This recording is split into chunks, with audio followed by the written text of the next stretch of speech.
நம சிவாய. அஷ்டகர்மநாயகி பஞ்சமி ரூபிணி அன்னை வராகியின் பொற்பாதத்தை வணங்கி எனது குருவான திருக்கொங்கண நாயனார் அவர்களின் பாதத்திற்கு இந்த காணொலியை சமர்ப்பணம் செய்து இன்றைக்கி வீடியோக்குள்ளார போகலாம். இன்றைக்கி எதை பற்றி பார்க்க போகிறோன்னு சொன்னால், என்கிட்ட நிறைய பேர் கேட்டிருந்தாங்க, ஃபோன்லேயும் கேட்டிருந்தாங்க, மற்றபடி கமெண்ட்லேயும் கேட்டிருந்தாங்க. இந்த ஃபோர்னஸ் வந்து எப்படி ரெடி பண்ண, ஃபோர்னஸ்னால் ஒரு உலைகலன். இது எனக்கு இந்த உலைகலனில் வந்து எனக்கு ஏற்கனவே வந்து ஒரு 2-3 டைம் எனக்கும் ஃபெயிலியர்லாம் வந்திருக்குன்னா மண் சட்டியில் வச்சு ரெடி பண்ணி ஃபெயிலியர் வந்திருக்கு. அதே மாதிரி இன்னும் நிறைய விஷயங்கள் எனக்கு ஃபெயிலியர்லாம் நிறைய சந்திச்சிருக்கேன் நான். அது இல்லாமல் அப்புறம் நம்ம இந்த கரிநெருப்பு வச்சு ஊதணும்னா அதில் வேறு தீ வேறு பறக்கும் நிறையா, அப்புறம் பொருளில் வேறு மாசுபடியும், அப்புறம் ஊதுறதுக்கு வேறு சுற்றுறதுக்கு இந்த பிளேயர் சுற்றுறதுக்கு ஒரு ஆள் கொண்டு வரணும். அப்படியே மோட்டர்லேயே வச்சு போட்டாலும் அது வந்து ஒரு சரியான ஒரு கணக்கு அதில் வராது. ஒரு எப்படின்னு கேட்டிங்கன்னா, ஒரு பதம் பார்த்து ஒரு பொருளை எடுக்கிறதுங்கிறது கொஞ்சம் சிரமமாக இருக்கும். அதனால் என்ன பண்ணேன், நான் அப்படி இப்படின்னு யோசனை பண்ணி இதை முன்னாடி வந்து இப்போ வந்து இதை ஒரு செம்பில் வச்சு ரெடி பண்ணியிருக்கேன். ஆனால் இதுக்கு முன்னாடி நான் பண்ணது வந்து ஒரு தகர டப்பாவிலே ரெடி பண்ணியிருந்தேன். அந்த நீங்கள் தகர டப்பாவிலே நீங்கள் ரெடி பண்ணுறதுனாலும் பண்ணலாம். அதனால் இது வந்து கிக்னஸ்லாம் அளவெல்லாம் தேவையில்லை. எதுக்கு இந்த சொம்பில் பண்ணுறதுனால சொல்கிறேன். நீங்கள் இதே வந்து ஒரு தகர டப்பாவில் ரெடி பண்ணுறதுனால ஒன்றும் எந்த தப்புலாம் இல்லை. அதில் பண்ணாலும் க்ளீனாக வந்து அந்த ஃபோர்னஸ் வந்து ஒர்க் ஆகும். உலைகலன் வந்து சரியான ஒரு இதுவாக தான் இருக்கும். இதை வந்து நிறைய பேர் இதை கேட்டிருந்தாங்க. நிறைய பேர் இதில் ஃபெயிலியர் ஆனேன்னு சொல்லி ஏன்ட்டையும் சொல்லியிருந்தாங்க. எனக்கு நானும் ஃபெயிலியர் சந்திச்சு வந்தானே, அதனால் வர்றதெல்லாம் ஒன்றும் தப்புலாம் இல்லை. நீங்கள் இது வந்து சரியான முறையில் முயற்சி பண்ணிங்கன்னா எல்லாம் சரியாக வந்துடும். இதில் கொஞ்சம் இந்த அளவு முறைகள்லாம் இருக்குது. அந்த முறைகளை எல்லாமே இன்றைக்கி கொஞ்சம் விளக்கமாக பார்த்துடலாம்.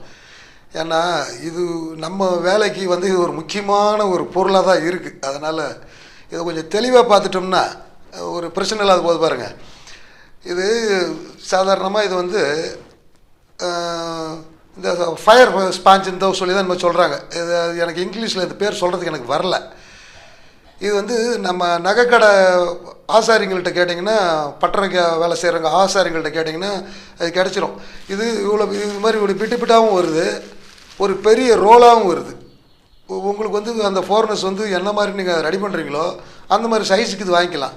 நம்ம சின்னதாக ரெடி பண்ணுறதுனால இதை நான் பிட்டாக வாங்கிக்கிட்டேன். இது பஞ்சோட ரேட் வந்து 20 ரூபா தான். இங்கே எங்கள் ஊரில் ஒவ்வொரு ஊரில் கொஞ்சம் ரேட் முன்ன பண்ண இருக்கலாம். திருப்பூரில் இது 20 ரூபாய்க்கு வாங்கினேன். இப்போ இதை வந்து எப்படி நம்ம இதை இன்றைக்கி ஃபோர்னஸ் ரெடி பண்ணுறது அப்படிங்கிறத பார்த்துக்கலாம். இதை வந்து இதை வந்து நான் 2ஆக பிரிச்சுருக்கேன். அதாவது இது மொத்தமாக இருக்குது.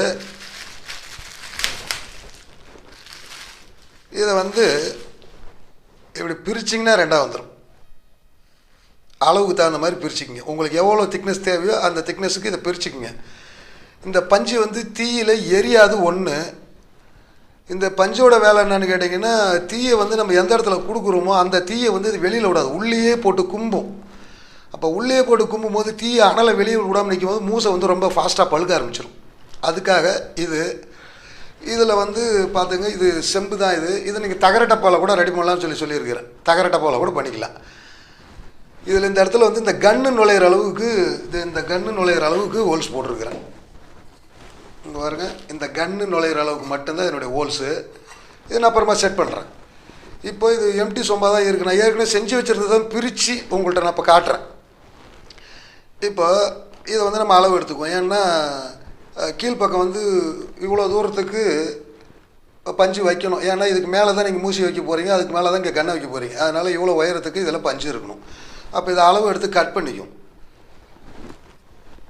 இப்படி வச்சுட்டேன், இதை கட் பண்ணுறேன் பாருங்கள்.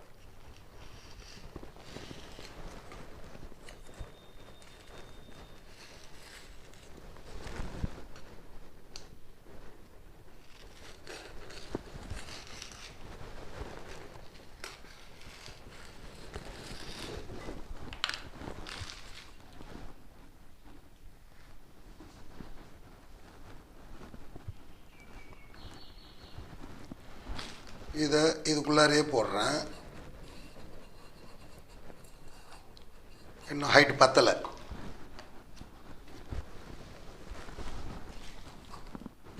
இன்னும் ஹைட் வேணும்.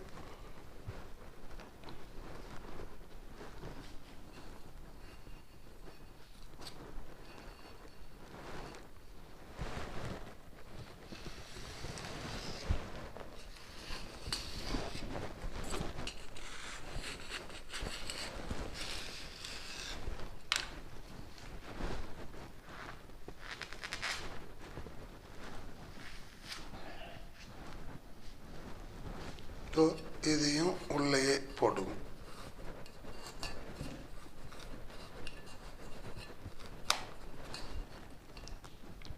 இன்னமும் ஹைட்டு கம்மியாக தான் இருக்குது.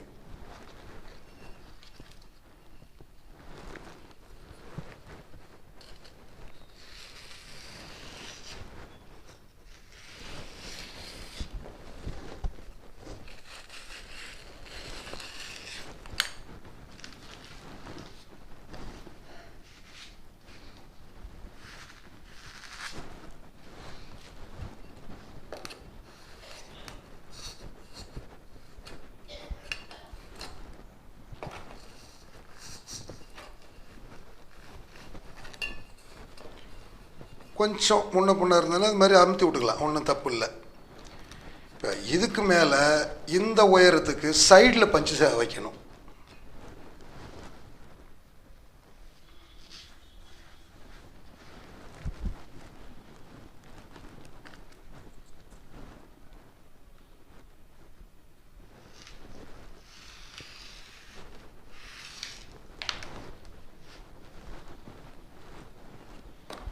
பாருங்க, சைடில் சொருவுறேன்.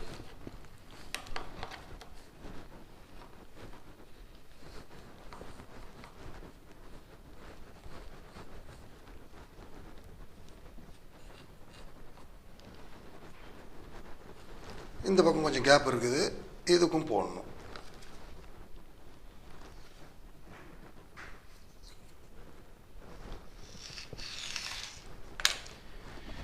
இந்த பக்கம் கேப்பை கொடுக்கும்போது பாருங்கள், அகலம் அதிகமாக எடுத்திருக்கேன். ஏன்னா கொஞ்சம் நெருக்கி தான் சொருகணும், அப்போ தான் கேப் விழாது, ஒன்றோட ஒன்று நெருங்கி நிற்கும்.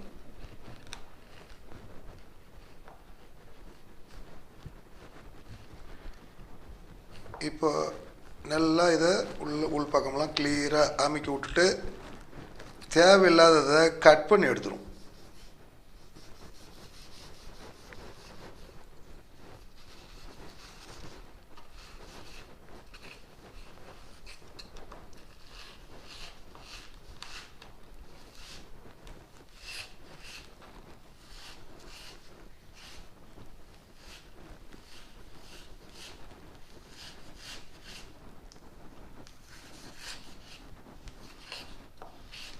நீங்கள் வந்து நிதானமாக செய்யுங்க, நான் கொஞ்சம் வீடியோ லென்த்தாக போடுறதுனால கொஞ்சம் ஃபாஸ்ட்டாக செய்கிறேன்.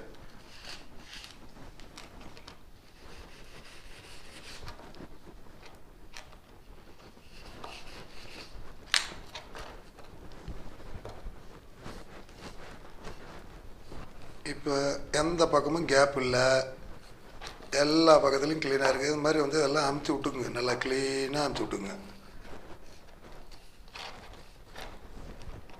இப்போ அந்த ஹோல்ஸ் இருக்கிற பக்கத்தில் மறுபடியும் வந்து இது குடச்சி தான் எடுக்கணும்.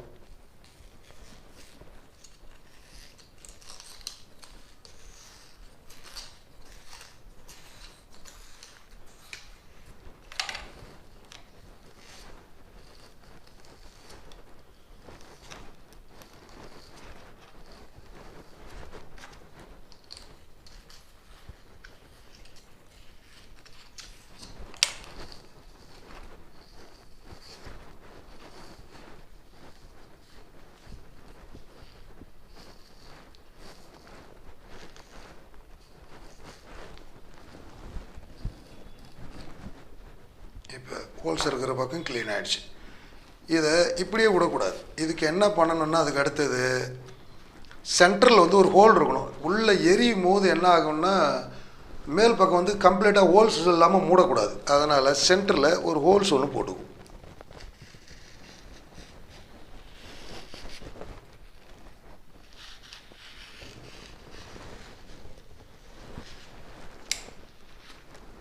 ரொம்ப பெருசாக இருக்கணும்னு அவசியம் இல்லை, இந்த அளவுக்கு இருந்தாலே போதும் ஹோல்ஸு. இதை வந்து நான் எப்படி உங்களுக்கு நான் காட்டியிருப்பேன்னா இப்படி காட்டியிருப்பேன். இந்த ஸ்டாண்டில்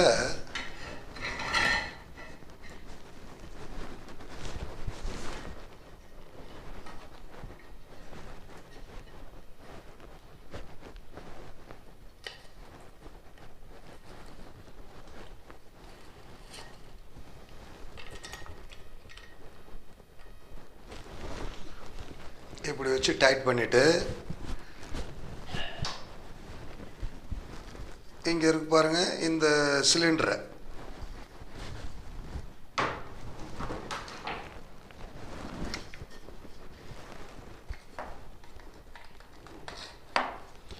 உள்ளே சொல்லிவிட்டேன். இதுக்கு வந்து முட்டு கொடுக்குறது வந்து எப்படி பார்த்து கொடுக்கணும்னு சொல்லிட்டு உங்கள் ஐடியாவுக்கு தகுந்த மாதிரி செஞ்சுங்க. எதையோ ஒன்று வச்சுக்கலாம், ஒன்றும் பிரச்சனை இல்லை. இதை தூக்கி வச்சுக்கிறேன்.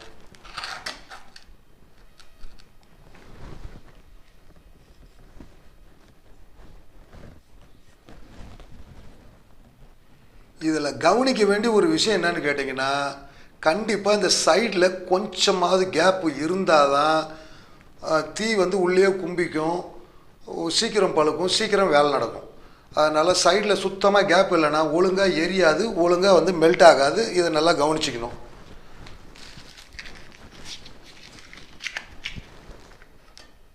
இது வந்து ஒரு சாம்பிளுக்காக எரி விட்டு காட்டுறேன்.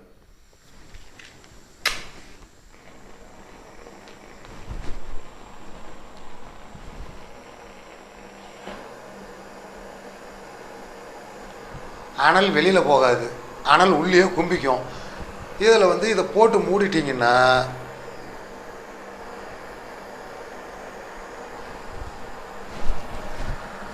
எவ்வளோ குயிக்காக அப்படியே பழுகுது பாருங்கள்.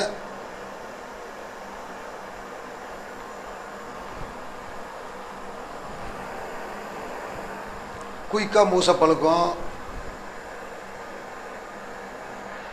அப்படி குயிக்காக வந்து மூசை பழுக்கும், குயிக்காக வந்து சரக்கு உருக ஆரம்பிக்கும். இதுக்கு யாரோட உதவியும் தேவையில்லை. ஏன்னா ஊதுறதுக்கு ஒரு ஆள் இல்லை, நீங்கள் எலக்ட்ரிக் ஃபோர்னஸ் போட்டாலும் கூட அதெல்லாம் எதுக்கு, சிம்பிளாக வேலையை முடிச்சுட்டு போகிறத விட்டு ஏன் அவ்வளோ தூரம் கஷ்டப்பட்டுக்கிட்டதுனால தான் இந்த மெத்தடில் நான் ரெடி பண்ணேன். இதில் அந்த சொம்புக்கு சைடில், அந்த மூசைக்கு சைடில் இவ்வளோவாச்சும் கேப் இருக்கணும். அதாவது ஒரு ரொம்ப கேப் இருந்துடக்கூடாது. நீங்கள் பெரிய சொம்பை வாங்கி பண்ணிங்கனால வேலை நடக்காது. அதாவது மூசையோட சைஸு, நீங்கள் எந்த மூசையை நீங்கள் லாஸ்ட் வரைக்கும் யூஸ் பண்ண போகிறீங்களோ அந்த மூசையில் இருந்து சைடில் கரெக்டாக வந்து 1/4 to 1/2 இன்ச்சு தான் கேப் இருக்கணும். 1 இன்ச்சு கேப் இருந்தாலும் கூட மூசை சரியாக பழுக்காது, சரியாக உருகாது சரக்கு. 1/4 இன்ச்சு மிஞ்சினா அதிகபட்சமாக 1/2 இன்ச்சு கேப், அதுக்கு மேலே கேப் இருக்கக்கூடாது.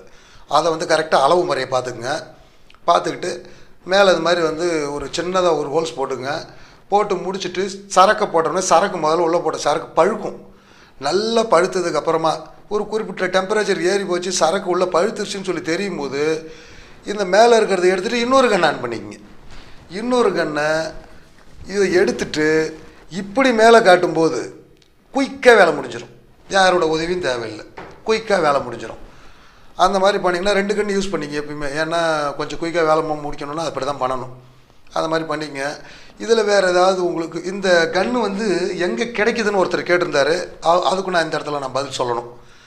அதாவது இந்த கன்று வந்து ரெஃப்ரிஜிரேட்டர், அதாவது ஃப்ரிட்ஜ் வேலை செய்கிறவங்களாம் இருக்காங்க இல்லையா, அவங்கக்கிட்ட கேட்டிங்கன்னா இது எங்கெங்கே கிடைக்குதுன்னு சொல்லிடுவாங்க. உங்கள் ஊருக்கு பக்கத்தில் எங்கேயாவது ஃப்ரிட்ஜ் மெக்கானிக் இல்லாமலாம் இருக்க மாட்டாங்க. எல்லார் ஊர்லேயும் பக்கத்தில் இருக்கிற டவுனில், கிராமத்தில் நீங்கள் இருந்தீங்கனாலும் பக்கத்தில் இருக்கிற டவுனில் போய் கேட்டிங்கன்னா சொல்லிடுவாங்க. அவங்கக்கிட்ட போனீங்கன்னா இந்த கன்று, இந்த சிலிண்டர் ரெண்டுமே கிடைக்கும். இப்போ எங்கள் ஊரில் இது வேறு ரேட்டு, அவங்க ஊரில் என்ன ரேட் வேணாலும் இருக்கலாம். ஆக நான் கிடைக்கிற இடத்த சொல்லிட்டேன், ரேட்டு நான் சொல்லலை. ரேட்டு கம்மி தான், ஒன்றும் பெரிய ரேட்லாம் கிடையாது. அந்த இடத்துல போய் வாங்கிக்கிங்க. மூசை எங்கே கிடைக்குன்னு ஒருத்தர் கமெண்டில் கேட்டிருந்தார். நகைப்பற்ற ஆசாரிகள்லாம் எங்கே பொருள் வாங்குவாங்களோ அந்த எல்லா இடத்துலையும் இந்த மூசை கிடைக்கும். அதனால் மூசையை அங்கே வாங்கிக்கோங்க. சொம்பு நீங்கள் எங்கே வேணாலும் வாங்கிக்கலாம், எல்லா ஊர்லேயும் பாத்திர கடை இருக்குது, அங்கே சொம்பு வாங்கிக்கலாம். ஐயா அந்த ஸ்டாண்டும் வேறு வாங்கி தான் ஆகணுமா, வேறு வழி இல்லையா அப்படின்னு ஒரு கேள்வியாக நீங்கள் கேட்டிங்கன்னா, ஸ்டாண்டு வச்சு தான் செய்யணும்னு அவசியம் இல்லை, ஸ்டாண்டு இல்லைன்னாலும் செய்யலாம். இதை வந்து ஆனால் டைரெக்டாக தரையில் வைக்காதீங்க. ஏதாச்சும் வந்து அதிகமாக ஹீட்டை கீழே இழுக்காத ஒரு இடமா வைங்க. அதுக்காக தான் இதை உயரத்தில் வச்சு பண்ணுறேன். அப்படி வச்சு பண்ணிங்கன்னா சிறப்பான இது ஒரு ஃபோர்னஸ் அமையும். உங்களுக்கு வந்து இது தோல்வியை தராது. சரியான முறையில் எந்த பொருளை கொடுத்தீங்கனாலும் உருக்கி தரும். அதனால் இதை சரியாக நீங்கள் முறைப்படி தயாரிங்க. பஞ்சு வந்து நீங்கள் நகை ஒரு பத்தருங்கக்கிட்ட, ஆசாரிங்கள்கிட்ட கேட்டிங்கன்னா, கொல்லம்பட்டறையில் இருக்கிறவங்கள்ட்ட யார்கிட்ட, கொல்லம்பட்டறைங்கிற நகை வேலை செய்கிற ஆசாரிங்கள்ட்ட யார்கிட்ட கேட்டிங்கனாலும் அவங்க இதை சொல்லுவாங்க. எங்கே கிடைக்காது பஞ்சு என்ன, எப்படி என்னன்ற விளக்கமே அவங்க சொல்லுவாங்க. முடிஞ்ச வரைக்கும் அவங்கள்ட்ட கேட்டு தெரிஞ்சுக்கங்க. வேறு ஏதாவது இதுக்கு மேலே இதில் சந்தேகம் இருந்தாலும் எனக்கு கமெண்டில் கேளுங்க, நான் என்னால் முடிஞ்ச தகவலை நான் தரேன். அப்புறம் புது வருஷத்தினுடைய அட்வான்ஸ் நல்வாழ்த்துக்கள் எல்லோருக்கும். அப்புறம் இன்றைக்கி ராத்திரி இன்னொரு பதிவு இதை தொடர்ச்சியாக எடுக்கிறேன். அது என்ன பதிவுன்னு கேட்டிங்கன்னா, துருசு சுண்ணத்தை பற்றி நிறைய பேர் எனக்கு கேட்டு தொந்தரவு பண்ணிட்டீங்க. அதை இன்றைக்கி ஒரு புது வருஷ கிஃப்டாக எல்லாருக்கும் கொடுத்துடலான்னு சொல்லி முடிவு பண்ணியிருக்கேன். இதனுடைய தொடர்ச்சியாக எடுக்கிறேன். பார்க்கலாம், இன்றைக்கி நைட்டு 12 மணிக்கு அப்லோட் ஆகுமா இல்லை மறுநாள் ஆகுமான்னு தெரியல. புது வருஷத்தில் ஆகிடும், அதில் எந்த மாற்றமும் இல்லை. துருசு சொன்ன முறையை முடிஞ்ச வரைக்கும் என்னால் முடிஞ்ச தகவலை நான் தர்றேன். அதில் பார்த்துக்குங்க. வேறு ஏதாவது இருந்தாலும் இது பண்ணுங்கள். எல்லாத்துக்கும் மற்றபடி நான் சரியாக வழி நடத்துகிறேன்னு நினைக்கிறேன். வேறு ஏதாவது முன்ன பின்ன இருந்தாலும் நிறைய பெரியவர்கள் வந்து எனக்கு அறிவுரை சொல்லிகிட்டு இருக்கிறாங்க. அப்புறம் அடுத்த வீடியோவில் இன்னொருத்தரை பற்றி சொல்லணும். அவர் யாரை பற்றி சொல்லணும்னு சொன்னால், அவருக்கும் நம்ம ஃபீல்டுக்கும் சம்மந்தமே இல்லை. அதாவது ஒரு இன்டர்நேஷ்னல் சிலம்பாட்டக்கார குழுவோடைய தலைவர், அதாவது ஒரு சங்கத்தோடைய தலைவர் அவர். அது போன வீடியோவில் நான் வந்து லாஸ்ட்டாக வந்து கொஞ்சம் வெறுத்த மாதிரி ஏங்க பேசுனீங்க அப்படின்னு சொல்லி வந்து அவர் என்ன பயங்கரமாக எனக்கு பூஸ்டப் கொடுத்தாரு. உங்கள் பின்னாடி நாங்கள் 50,000 பேர் இருக்கிறோம், நீங்கள் ஏன் இந்த மாதிரிலாம் வந்து ஃபீல் பண்ணிங்கன்னு சொல்லி எனக்கு பூஸ்டப் கொடுத்தாரு. அதனால் அவர் வந்து, ஏன்னா இப்போ மற்றவங்களாம் வந்து நீங்கள் என்னை பாராட்டுறீங்க. எனக்கு வந்து இந்த போன வீடியோவில் நான் சொன்னதுக்கு ஏகப்பட்ட பேர் எனக்கு வந்து ஆறுதல் சொன்னது மட்டும் இல்லாமல் என்னை ஊக்கப்படுத்தி, ஐயா என்னென்னமோ சொன்னீங்க, சூப்பராக சொன்னீங்க, எனக்கு அந்த அளவுக்குலாம் சொல்லி என்னை ஆர்வப்படுத்துனீங்க. இருந்தாலும் கூட அவர் நம்ம ஃபீல்டுலேயே இல்லை. அவரை வந்து நான் சொல்கிறேன், அடுத்த வீடியோவில் அவரை பற்றின ஒரு சின்ன இன்ட்ரோவை நான் கொடுக்கணுன்னு எனக்கு ஆசை இருந்தது. அதை நான் அடுத்த வீடியோவில் அவரை பற்றி நான் சொல்லாட்டு இருக்கிறேன். இந்த பதிவு இதோட நிறுத்தலாம்னு நினைக்கிறேன், ஏன்னா ரொம்ப லாங்காக போயிட்டுருக்கோம்.